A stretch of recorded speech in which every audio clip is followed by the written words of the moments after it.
మరైతే ఈ సృష్టిని కూడా తయారు చేయడానికి ఈ రెండు కారణాలు ఉండాలి కదా. మరి ఇప్పుడు ఇంత సృష్టి తయారైంది కదా, ఏ ముడి పదార్థంతో, ఏ సరుకుతోటి, దేనితోటి తయారు చేశారు? తయారు చేసినటువంటి ఆయన సంగతి తర్వాత మాట్లాడదాం. ముందు ఈ మొత్తాన్ని కూడా దేనితో తయారు చేశారు?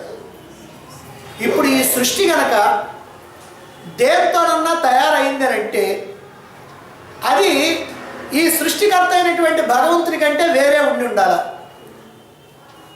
సృష్టికర్త కంటే వేరుగా కనుక ఓ సరుకు కనుక, ముడి సరుకు కనుక ఉంటే అప్పుడు భగవంతుడు పరిమితుడైపోతాడు. ఎందుకంటే మనం ఏం చెప్పుకుంటున్నాం? భగవంతుడిని ఉన్నదంతా ఆయనే, సర్వము ఆయనే, ఆయన కంటే వేరే రెండవది ఏది లేదు అని అనుకుంటున్నాం. రెండవది ఏది లేదనుకునే మనం ఈ పరమాత్మ కంటే వేరుగా ఇదిగో దీన్ని సృష్టి చేసినటువంటి ఓ ముడిసరుకు ఉంది, ఈ సృష్టి మొత్తం తయారు చేయడానికి ఓ ముడిసరుకు ఉంది అని అన్నామంటే అప్పుడు ఆ ముడిసరుకు కనుక భగవంతుడి కంటే వేరుగా ఉంటే అప్పుడు ఆ భగవంతుడు పరిమితుడు అవుతాడు. పరిమితుడైన వాడు నశిస్తాడు.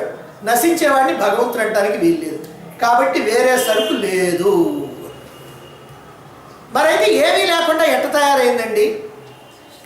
ఏమీ లేకుండా ఎట్ట తయారైందంటే ఆ పరమాత్మతోటే తయారైంది. అంటే పరమాత్మే ఇక్కడ ముడిసరుకు, పరమాత్మే ఉపాదాన కారణం. సరే, నిమిత్త కారణం ఎవరండి? ఇంకెవరు? పరమాత్మే. అంటే ఉపాదాన కారణము పరమాత్మే, నిమిత్త కారణము పరమాత్మే. అంటే ఉభయ కారణం అంటారు. పరమాత్మని ఉభయ కారణం అంటారు.